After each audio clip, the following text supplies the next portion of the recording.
Hello, good evening, good morning, good afternoon, good day, wherever you are in the world.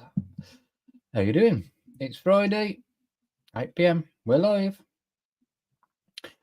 And as usual, if you can hear me, if you can see me, say hello, drop me a like. And let's get the show underway.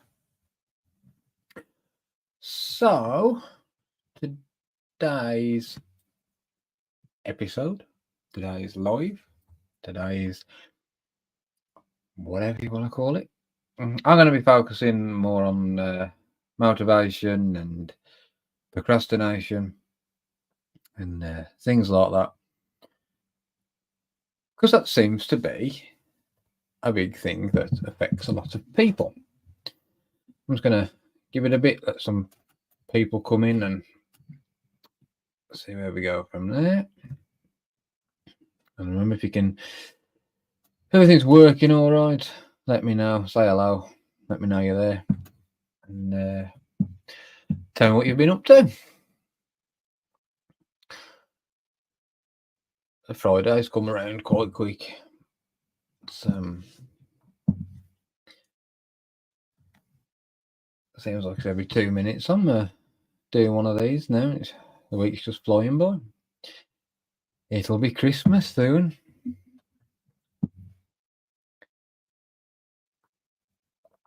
I made my cup of tea too early last time.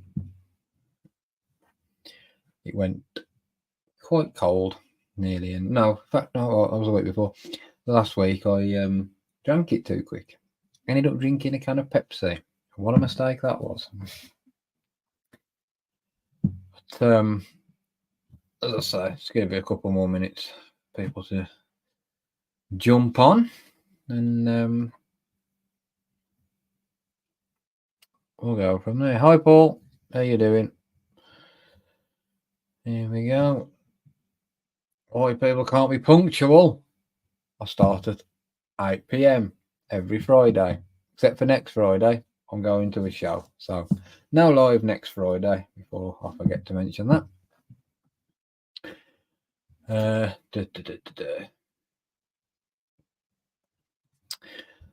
Okie dokie.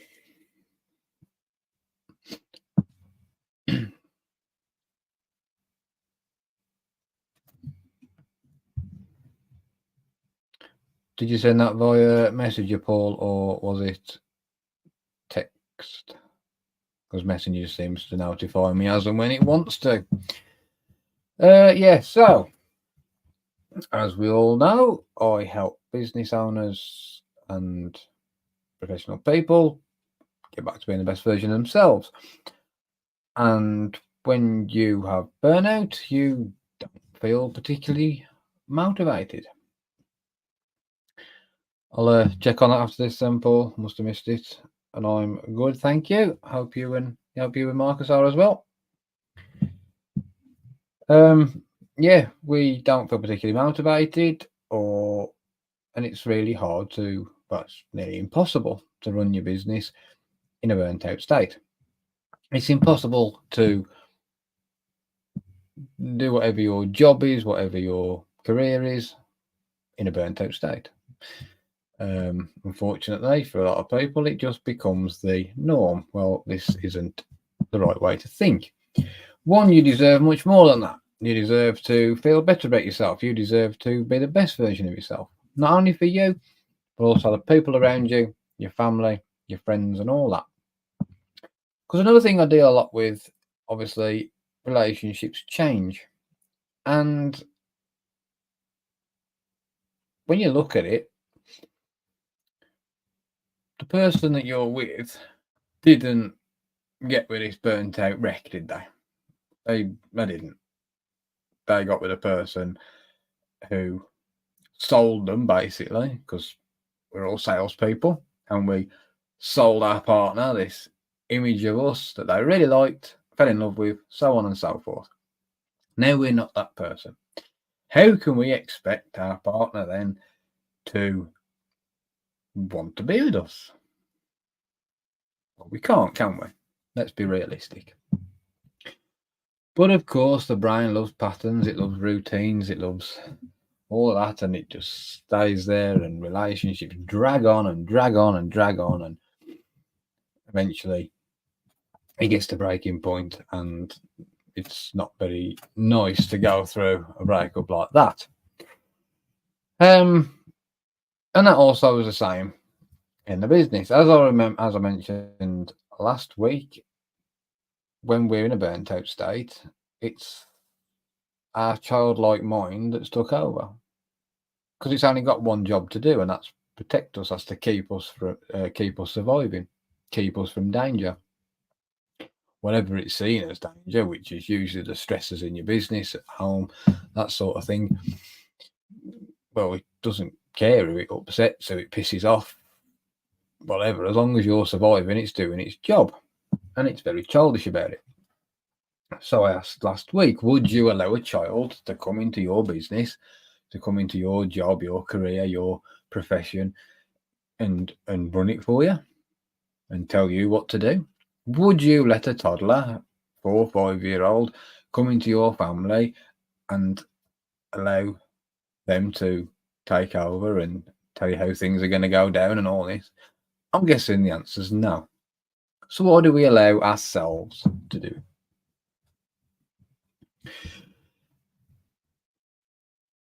When burnout's gone and we've got a different mindset, and we're on that path to whatever it is that you want to do, whatever your goals are and all of that,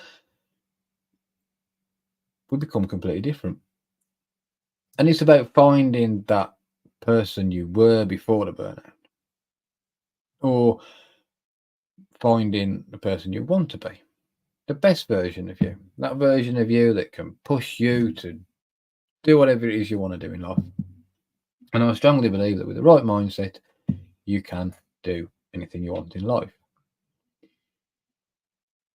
And again, people then try to prove that wrong by saying, well, I want to go to space.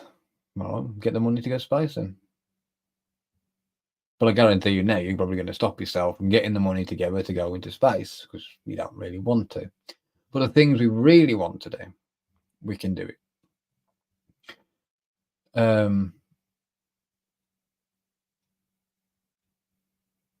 When we're burnt out, we've lost the passion for our business, which most of us started because we were fed up of the 9 to 5 or whatever it was, and having the piss took out of us by managers and arsehole bosses.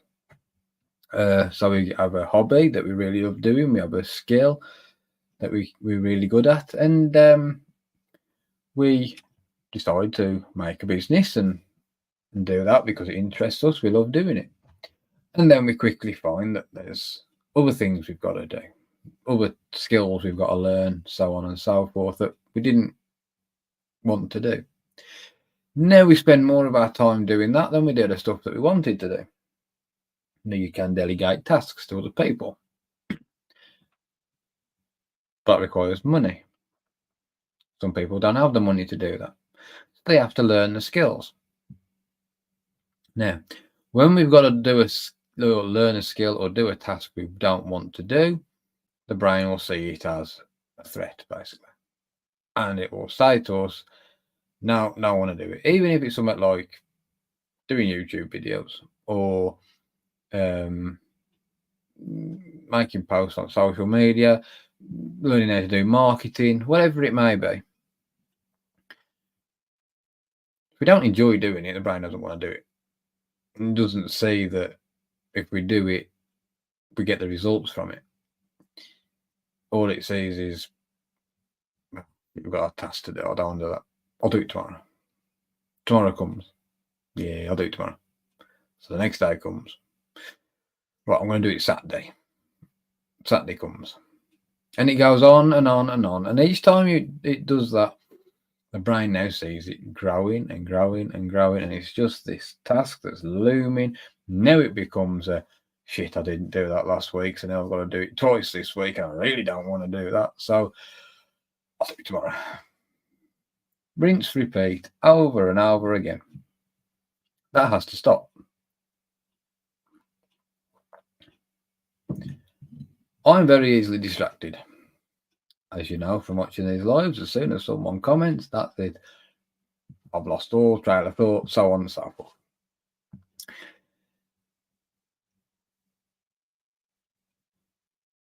The attention span is wonderful, really, isn't it?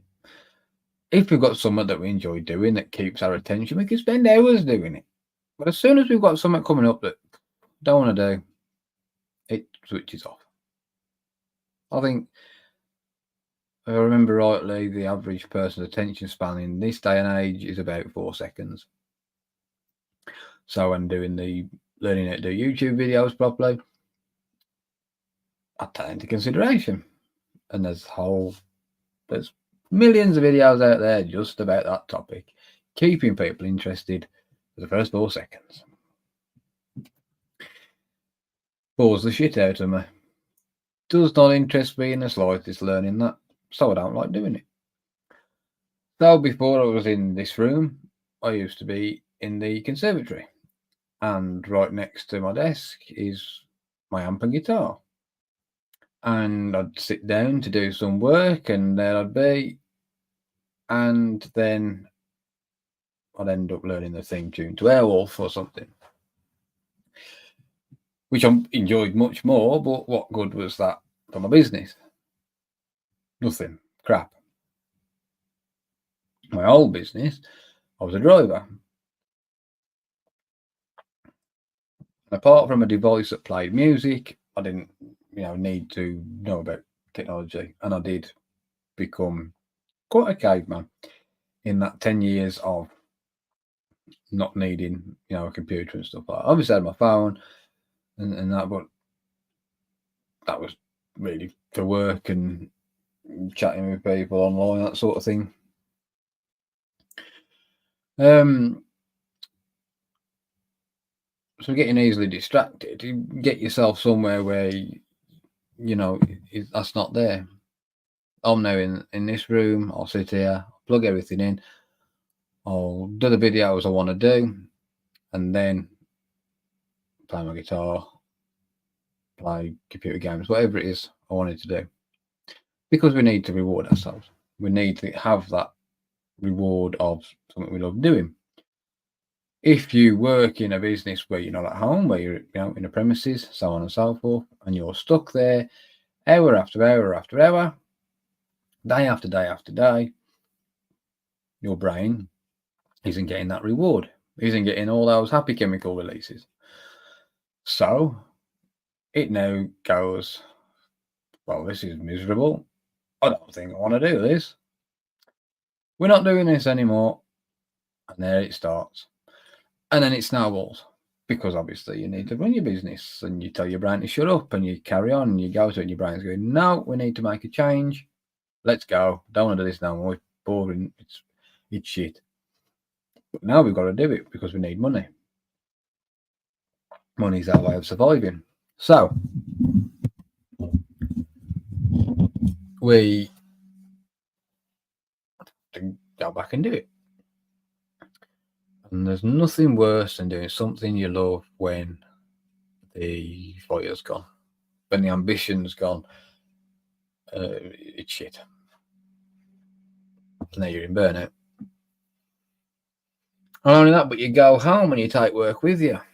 Not, could be physically, and definitely is mentally. You think about those tasks that you've been putting off that you should have done.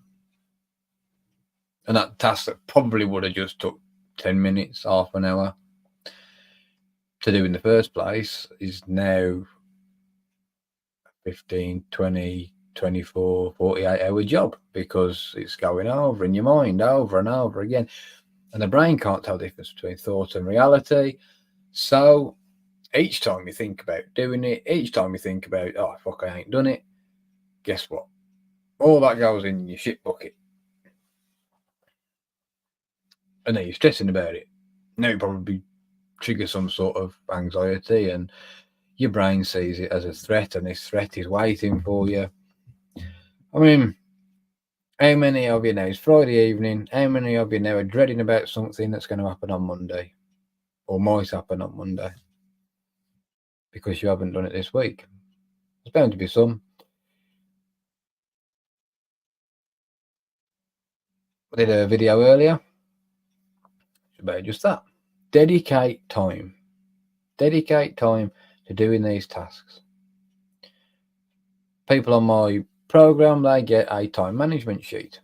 And what you do is you've got the hours of the week and days of the week, and you put in everything you need to do, what time you wake up,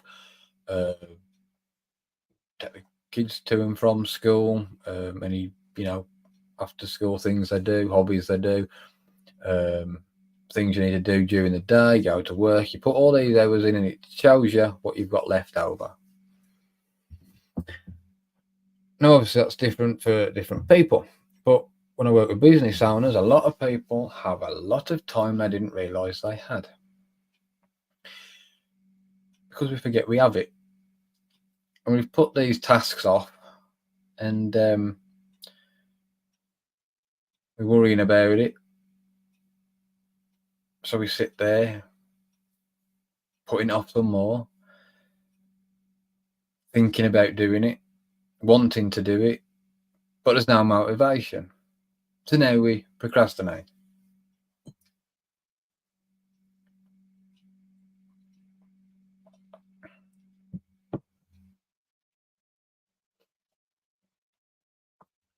My God, when you're a year down the line and you think, I should be further on than I am, but look at the time I've wasted. That time would have been better put towards the business, put towards my career. I could have advanced myself. Put towards yourself, invest time in yourself. So again, it could be people say to me, oh, I run around after everybody else. I do this, I do that. I care for so and so, and all of this. I've got no time. All right, let's make something. And they need time for themselves. Everyone needs time for themselves to do something. That doesn't mean taking the kids somewhere, because that's time for the kids. You need time for you, doing the things you enjoy, that you want to do. Nobody else. We need that. As a species, we need it. We need that us time. It might be going out with other friends. It might be going for a walk, a jog, going to the gym, swimming, martial arts classes, whatever it may be. We have to do something for ourselves because we need that release of happy chemicals. When we were hunter-gatherers, when we were living in tribes, and we'd go out hunting, we'd go out finding food, when we come back, the tribe would all sit round and I'd have that separation from the shit and the stress to this now. Everyone's in this protective bubble of the tribe. We're safe. All is good. And the happy chemicals were flowing. Then, a couple of days later, repeat. You go out, you get the anxiety, you get the depression, you get all of that because stress of life. As a species, we have really messed ourselves up. We are not supposed to be doing the same thing for 8, 10, 12 hours a day, over and over again. The brain does not understand that we require money. It knows that we need food and water and shelter. And we need the safety of a tribe around us. That has not changed. It doesn't matter how much technology advances. And I read a few months ago, can't remember where I read it now, but it said that between, I think it was 1900,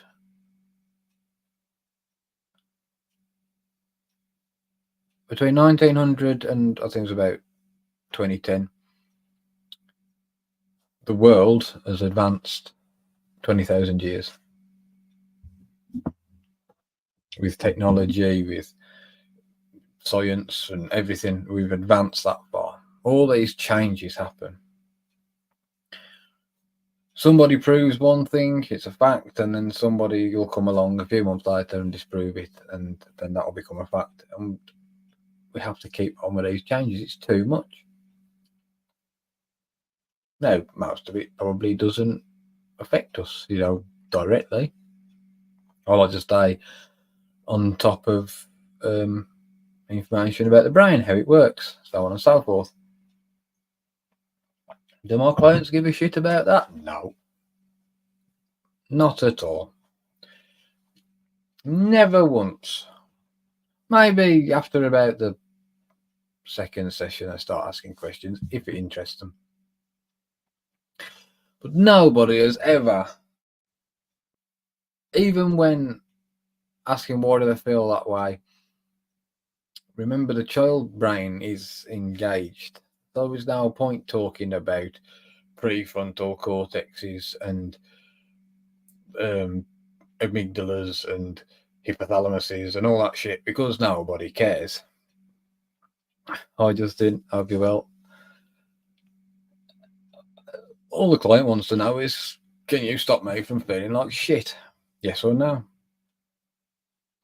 On the consultation call, I have to figure out if I can help this person stop feeling like shit. If I believe I can, yeah, here's what I have to offer. I remember when I first went to my therapist and I sat in his chair and he was about to tell me what was going on, and I said, look, I ain't bothered. You can stick pins in my eyes at this point. And anybody that knows me knows that no one can get anywhere near my eyes. That's one thing I guard dearly. Ask the person that does the eye drops at the hospital when I go for my eye checkup, my diabetes eye checkup. Honestly, there is nothing more uncomfortable of a procedure than that. Just waiting now for that angry responses. I am joking, by the way. So I'm sat in the waiting room with my girlfriend sat next to me, and I'm comparing it to childbirth. But you gotta have a laughing, yeah. But yeah, we need to keep things simple, and that's what happens. That's what causes us to procrastinate, to lose that motivation, even when things seem to be too difficult, especially things we don't understand. I mentioned before, never in a million years did I think I'd need to do this. YouTube videos, understand things like algorithms and blah blah blah blah. Here we go. You actually said it was worse than childbirth. It was.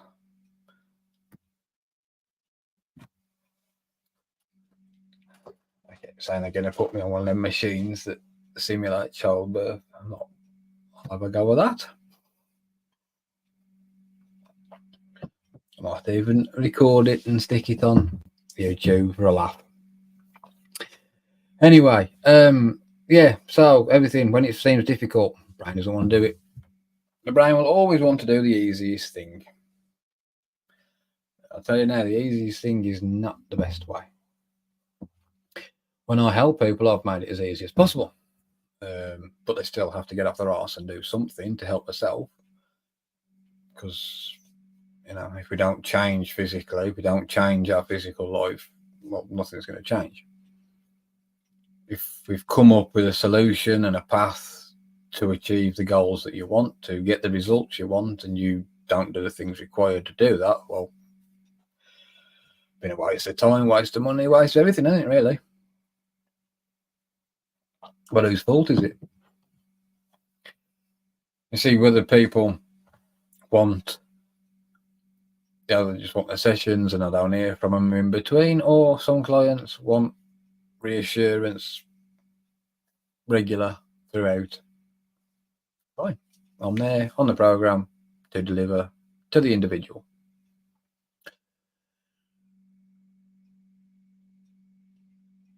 And sometimes it's easy, sometimes it's not. And when it's not quite going to plan for me, even my brain kicks in with the fight-flight response, because when we're under stress, that's what it does. But once it's kicked in, I let it have its moment, and then I take back over and go, right, now I've got to sort this out. And that's what I do.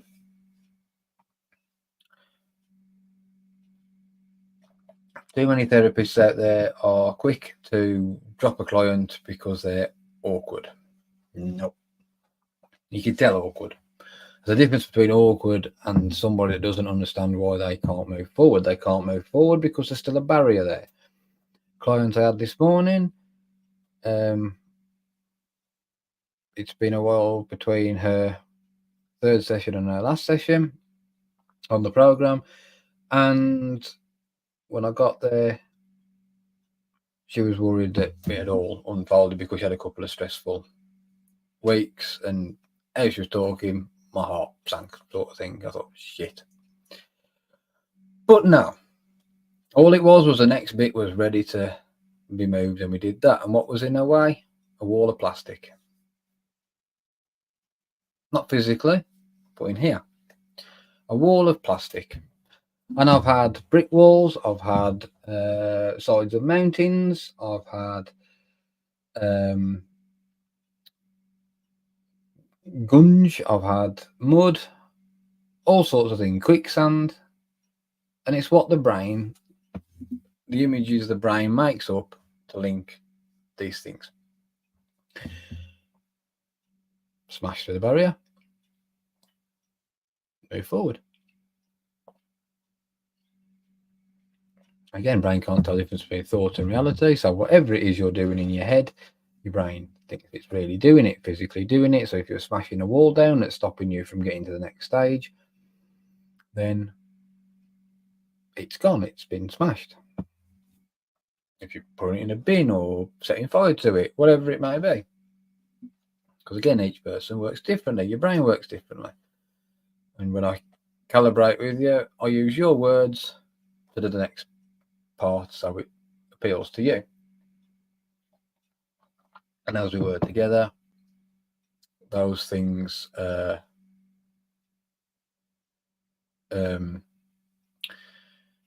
gets easier as we go on. Thanks for the help you give me, Chris. Lost 1 stone in weight thanks to you, and I have now give up smoking. Brilliant. I don't forgot we'll sort out your remainder.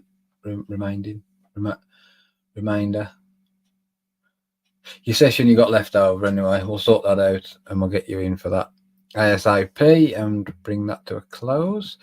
That's brilliant. And that they're there. I mean, the weight loss, the stopping smoking, it's all they're all the issues, but people don't see it at the time. And again, it's not. So I've said before, people come to me with symptoms. Anxiety, depression is a symptom. Feeling like shit is a symptom. It's just that. And again, that they're labels. I feel like shit. Well, you don't actually feel like a shit, do you? As in what goes in the toilet. You feel rubbish. You feel crap. Shit. The word shit is the label that you link to feeling bad. Right? So, feel depressed, feel anxious. Symptoms of burnout. I'm interested in what's stressing you out, because we need to change them to get rid of these symptoms. Once we've hit the main nail on the head, or as I like to say, we've built our life like a Jenga tower, right, full of Jenga blocks. And usually it's shitty patterns, shitty routines that have been taught to us by parents, guardians, and we picked them up from school and arseholes we've worked with, and so on and so forth. And we do all our lives. Work with me, come along, smash that bastard tower down. So now we start with a brand new foundation. Then we can start putting in new responses, new patterns. So when you face these stresses again, the tower builds with these new responses, these positive ones. A lot of times then, people use food as a coping mechanism, as a comfort blanket. Shit food, takeaways, sweets, that sort of thing, because the sugar and everything gives us a high and lovely. And sugar is a worse drug than cocaine. It's harder to come off than cocaine. But it's also very, very easy to get. You can go, you don't even go to a shop, do you? Just probably go into your own house and there it is, something sweet. So it's easy to get. And we rely on this, and it, and then we eat and we eat and we eat, and because it makes us feel better. But then we see the weight piling on, and then we think, shit, I don't want to look like this. I don't want to feel like this. And a lot of people, don't realise until they end up in hospital because something's happened, because we've overdone it. For me, my wake-up call with I was eating far too much sugar was driving a van, having to stop every few minutes for a piss, and I mean literally like piss like a racehorse, and then drink. I could, when I called the what's the bloody number for medical help? Anyway, when I called them buggers, NHS helpline, I said to her, I could quite easily sit there, hose pipe in my mouth, drinking and pissing at the same time. That's how it felt. Turns out, diabetes. And those were the main symptoms. Your body's trying to kick out all the sugar, it's pushing through the kidneys, and everything is under strain. And again, a lot of people ignore it. You just plow on and carry on and carry on. But you will, as sure as I'm sitting here talking to you now, your brain, your body will make you make time for your health. It will stop you. I've had clients who come to me and I was convinced that they'd had a heart attack, they'd gone to the hospital, it was a severe anxiety attack.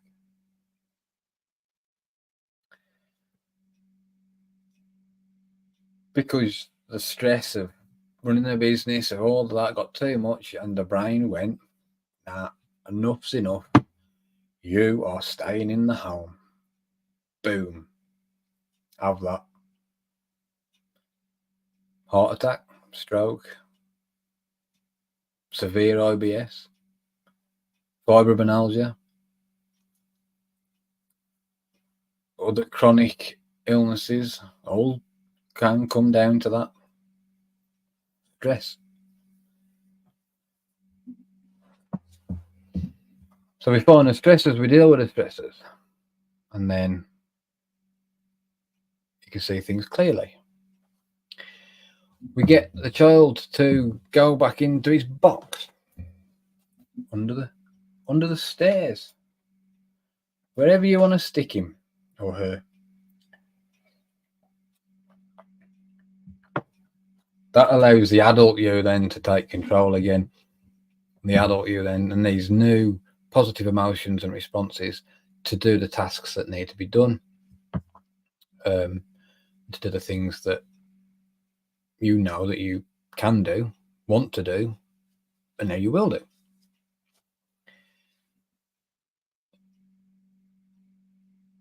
With procrastination as well, as this whole thing that it comes from trauma and so on and so forth, some people are just bone idle. Pure and simple laziness. They don't want it enough. They may think they want it, but they don't. So now you've got other options. Delegate it. pass it on to somebody who enjoys doing that, whether that's employ somebody in your business who can do it, or sub it out to a business that does it for you. You know, things I don't mind learning a bit of marketing. I don't mind learning you know, how to make videos, so on and so forth. But things then when you get to like Google Ads and stuff, right over my head. So we delegate it, give it somebody else. Which I've now got to make that money back and so on and so forth.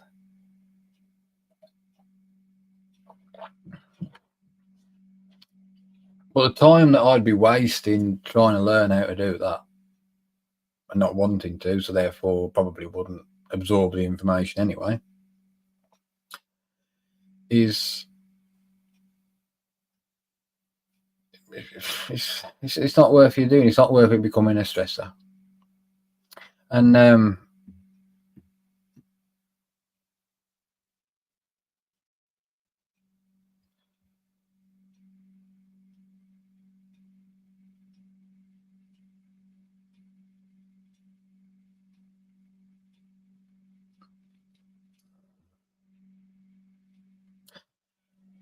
so I was just reading something.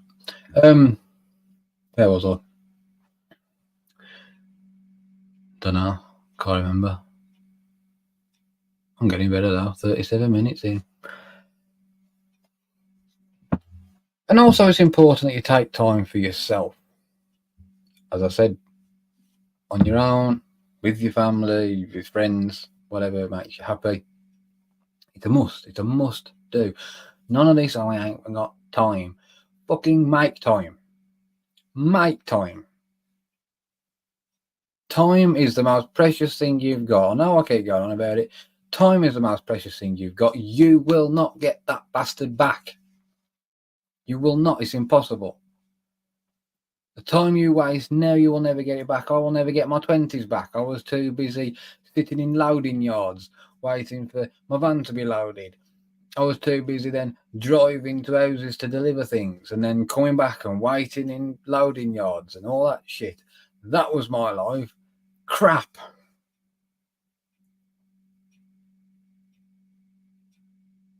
And I once considered that my dream job. Now, don't get me wrong, I still love driving. Probably couldn't do the distances I used to do. In fact, I wouldn't want to do the distances I used to do. I wouldn't want to do the hours I used to do. But I still enjoy driving. I still enjoy. So I've got these bad habits of being a delivery driver. For instance, last year went to Scotland for the week, family holiday, and brought up past Aberdeen, and told my family that we're not stopping till we get to Broxton Roundabout, which is about 6 hours from here. Now, to me, that's perfectly fine. That's acceptable, normal thing for me to do. That was. I used to go up there, Broxton Roundabout, take the van off, fill it back up with diesel, carry on up to Aberdeen or Inverness, whichever way I was going. But apparently other people don't have a bladder of steel like me, so we had to stop along the way. And I was on my holiday. Could my brain get that in gear? That I'm on my holiday, I don't need to rush, I haven't got to be at the destination at a certain point, I haven't got to do this, that and the other. I've just got to enjoy my time. I can take my time driving and enjoy it. No. I wanted to get to the destination as quickly as possible. But also saving fuel. So I drove up 60 miles an hour and I'm there working it out, planning, and oh Jesus Christ. I'd got my phone on the phone holder that was plugged onto the fan thing, and my eyes are looking at it in panic to see the office is ringing me to moan at me about where are you, what time are you getting there, blah, blah, blah, because it was just habit. And these habits become ingrained in us. And now you think if these habits have been happening to you from childhood, and you know rationally and logically it's stupid, those phobias, those things you're anxious about, so on and so forth, you rationally know, and the adult you knows it's stupid, but that child voice inside going, no, this is what we've always done, so we're going to do it again. Thank you very much. And it will always win. So those responses need reprogramming.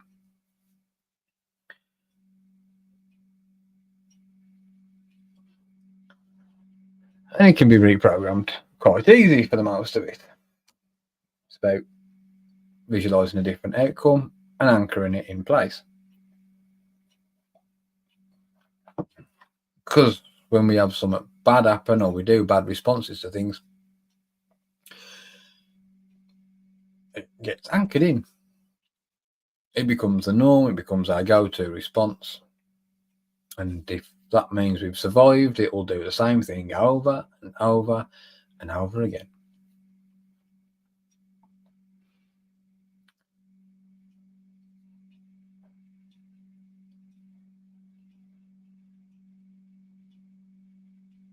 There are things, I mean, I used to love reading books. I used to get to the library when I was a teenager. I used to get some books out and I used to read. I can't read anymore. I haven't got the attention span. But I love audio books. And twice a week I'll walk a couple of dogs and got my earphones in and I listen to business audio books and things of interest for me that way, and I learn. And even this year, I mean, I've learned so much from books that I wouldn't have done because I wouldn't have sat there and read. But I love listening to them. I love just sitting there and that's I'm an audible person. I'm a visual person. That's how I learn.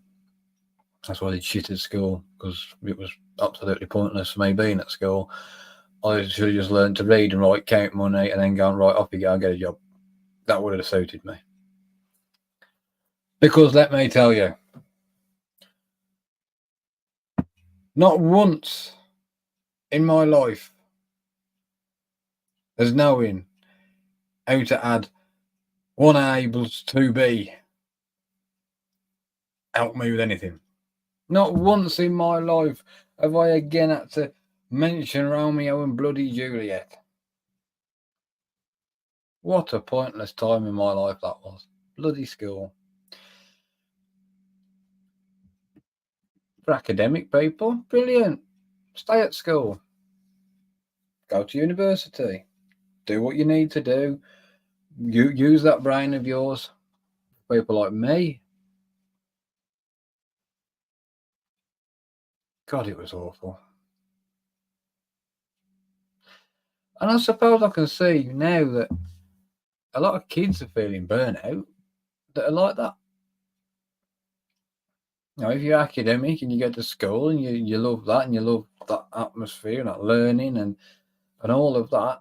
I mean, I've known people who could tell you the most amazing facts about space and science and stuff like that, but watching them make a cup of tea is mind-numbing because it's practical. But they have their strengths, and I have my strengths, and I have my weaknesses, and they have their weaknesses. But we once all got together in a tribe, and we would have helped each other.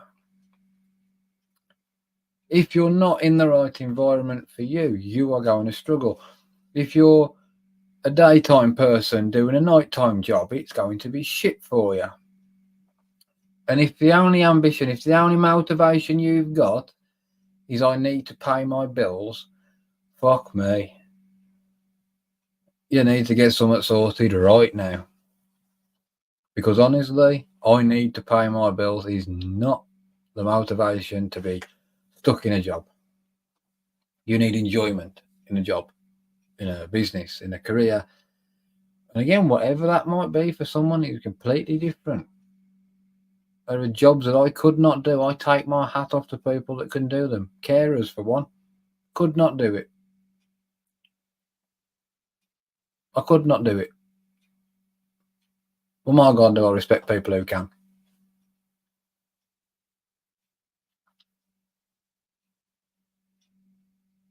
When we think of emergency services, we think of the paramedics, the fire people, the police officers, and so on and so forth.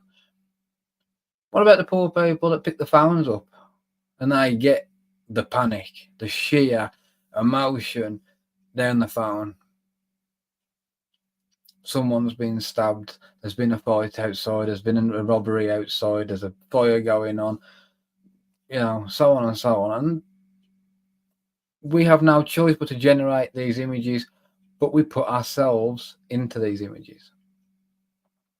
So each time that person picks up the phone, boom, they're in that situation. And I suppose you can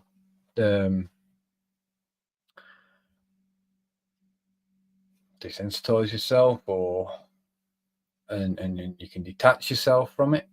And I suppose, as I've mentioned before, if you're in a cafeteria or somewhere in that sort of situation, I'll bet the sense of humour is as dark as it comes. But I'm guessing that's what's needed.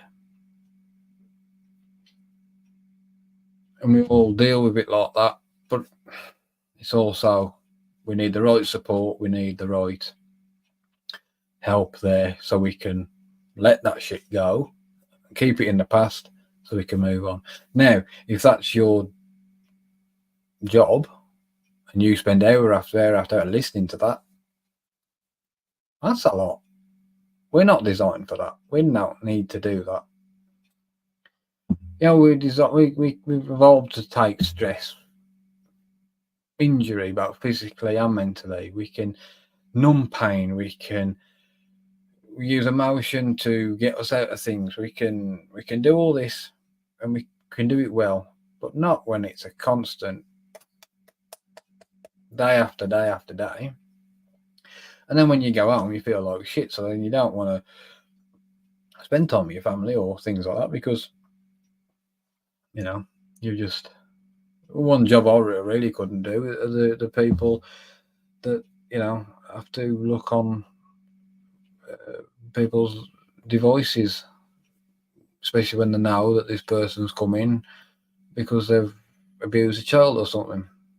Now you don't know what you're going to open up on. Oh man, I couldn't do that. Imagine that. No, thank you. But we need these people. And if you're one of those people that are watching this, thank you very much for what you do. If you're a carer, thank you very much for what you do. Police officer, fire person, military, thank you very much for what you do. I couldn't do it. But I get told quite regular that people couldn't do what I do. I just sit in people's houses drinking your tea and talking to you, and that's what I do.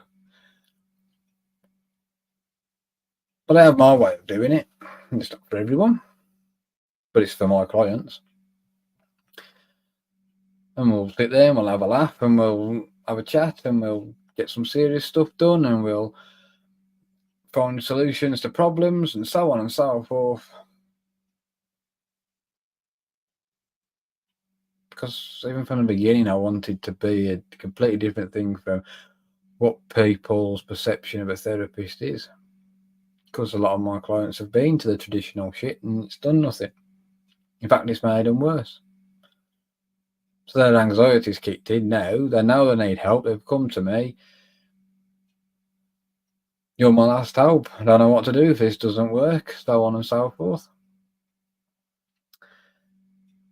I feel bad that they've gone to people who were supposed to help them and it hasn't helped. Now, as I've mentioned before, I don't for 1 minute claim that I've got 100% success rate. I haven't. As I said last week, any therapist who claims they have is either lying or they haven't saw enough people. What's the traditional? So traditional therapy, well, I'll say traditional therapy. Let's just do it right. Right, let's put it right. The therapy that the NHS has got its hands on and has completely fucked it up. That's what I mean. CBT, counselling, all of that probably does help if in the hands of, people who can have freedom to do what they want to do, and be themselves and do it. But unfortunately, for a lot of people, it's not like that. And they go to these burnt out therapists who get paid piss poor money to see as many people as they can each week. This therapy, and again, it's not the therapist's fault, it's the system's fault. And I've heard some awful stories from clients who've come to me and told me how they've been treated and this, that, and the other, because, again, we do desensitize, we do disengage. This is a human being. This is a person that's sitting in front of you, whether it be online or in your office or in their house or your house, whatever it may be. It's a bloody human being. Not a label.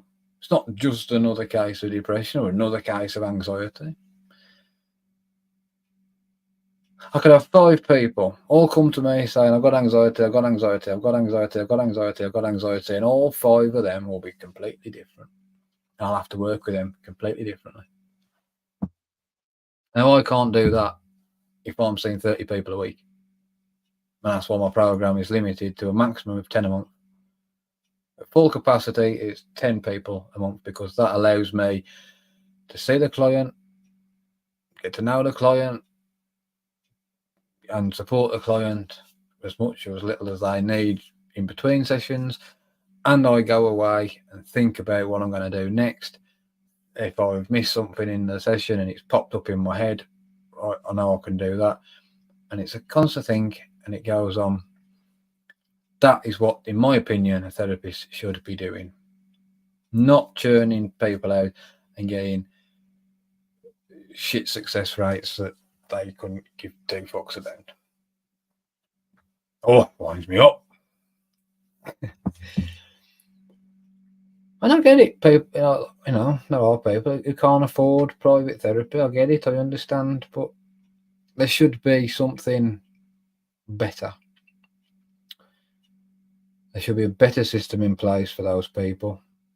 And I've done my best to, and I continue to do my best to provide something for everyone. At the moment, my fees go from free to £1,000. Top program's £1,000. The best I can give you for free is videos on YouTube. Join the lives, ask for advice on here, and if I can help you, I will help you. I want something for everybody, so people can get the help they want, and I will continue to work on doing that and pushing to do that. And it's so bad. It is, Justin, unfortunately. It is shocking. I had me medication rant last week, didn't I? That's the other one. I won't go on to that one today. We've only got 5 minutes, 6 minutes left. I won't get on to that. I'll save that for another week.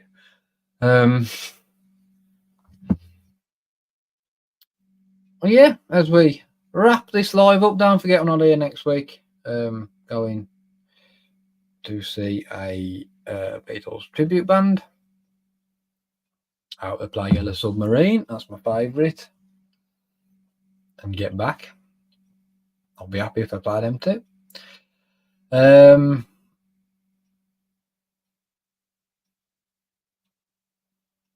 as usual, if you want to talk about a topic or you want me to cover something, let me know. Drop me a message.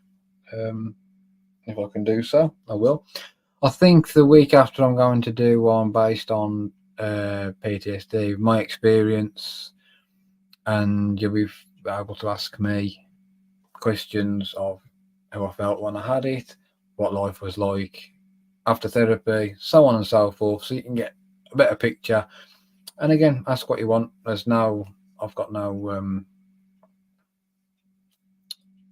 I will just tell you bluntly and how I felt. It's I want people to learn from my story and my experiences. Even going back to being sort of desensitized or detached sort of thing, I think for me, I mean, people's problems are in their head. It's not for me. I don't need to know. Work non-content. I've helped people, and to this day, don't actually know what the real issue was, but they got their results. I don't need to know your problems. I don't have you sitting there talking about them, reliving things. I want you to get rid of. Leave in the past if needed, move forward, thinking positively and better.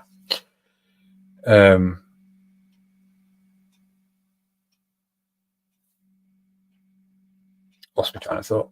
There we go. It's happened. That's happened at least twice in a life, didn't it? What was I on about?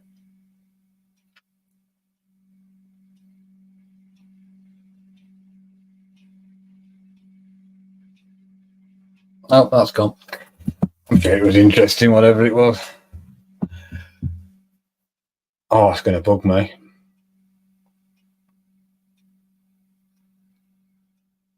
Let's just sit in silence for 3 minutes. See if I can think of it. Anyway, as usual, thank you for sharing your time with me, spending your time with me. And if you want to advice and help with mental health, please subscribe to my YouTube channel. That would be great. And not here next week, so back again the week after. Don't miss me too much, and have a great weekend all. If you do want to book in, jump on my website, mindset.sft.com. Let's have consultation, completely free. Just have a chat, see if we're going to work together, see if it's right for you, and